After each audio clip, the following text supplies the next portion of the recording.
Yes everyone, Charlton Talk here. Today we're previewing our season opener against Watford at the Valley tomorrow. So without further ado, let's get into it.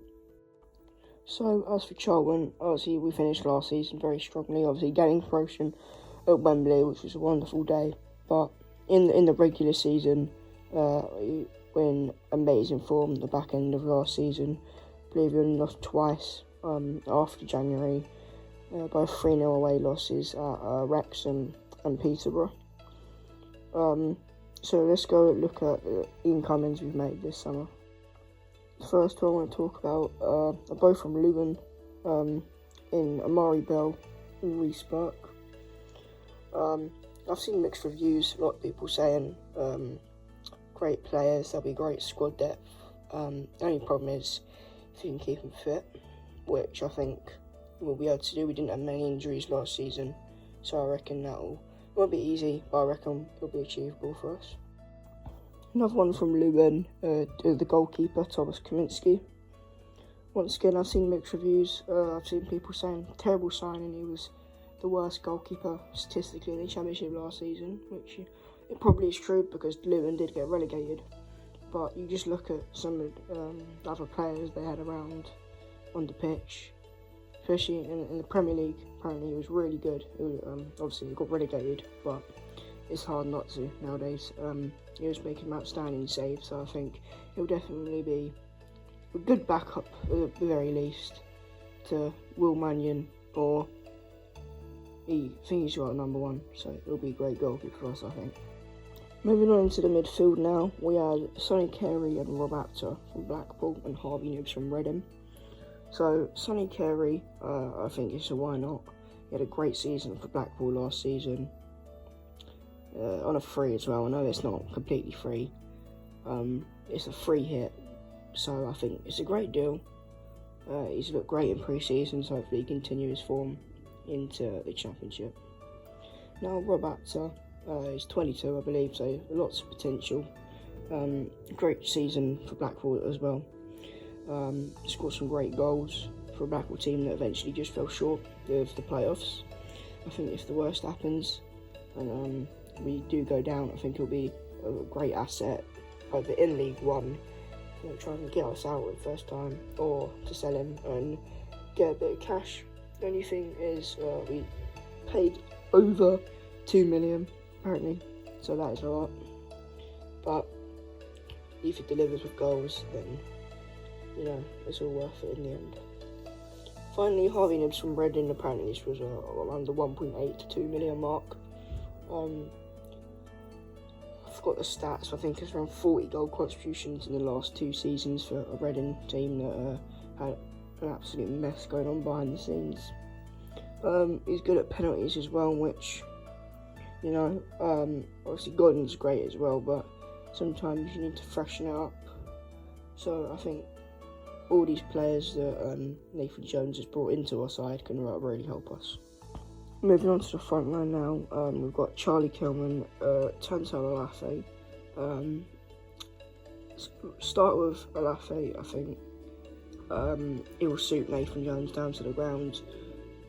If we're under any pressure at all in games, I think we can kick it long, and he's very pacey, he's very fast, so kick it long and hope he can get on the end of it, and who knows what will come from that.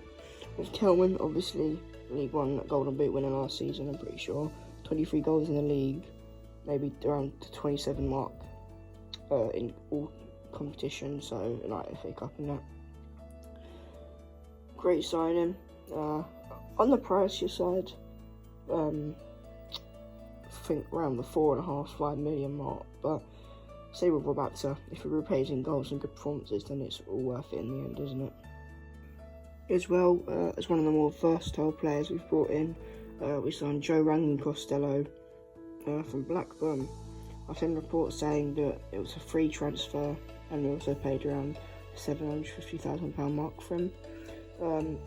Great signing. I think he can operate as a wing back or a wide midfielder, so great versatility there. I think he'll offer good dimensions for us going forward and on the defensive side of things, so I think it's a great signing, and hopefully he can build on the Championship experience he's got with Blackburn keep us up and hopefully and potentially push us higher in the table and the divisions. Now, with Watford, I really don't know much about them apart from a couple of things.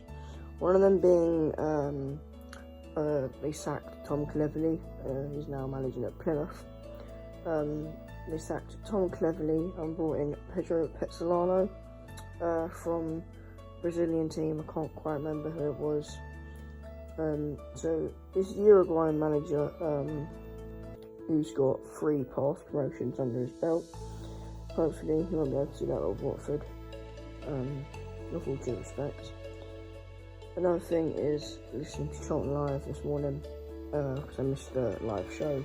They have quite a young front line, so an inexperienced, would you say, front 3 against our pretty experienced back line. That could be something that we could use to our advantage.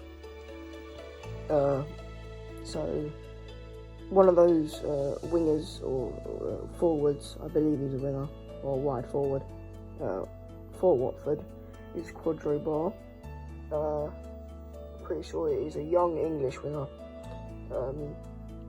who is very fast. So I believe he plays on the left, so that will be up to Ramsey and Robert to deal with him. So hopefully he doesn't get too many chances tomorrow. Another thing about Watford is that when they attack, their fullbacks like to tuck in pretty narrow. Honestly, I don't think that would be a very good idea, considering the pace we can launch in our counter-attacks with, the likes of Tyrese Campbell and Tento Alafe. So now let's go on to who I think is going to start for us tomorrow. In goal, I think we'll have Kaminsky. The back 3 will be Lloyd Jones, Kane Ramsey and Macaulay Gillespie.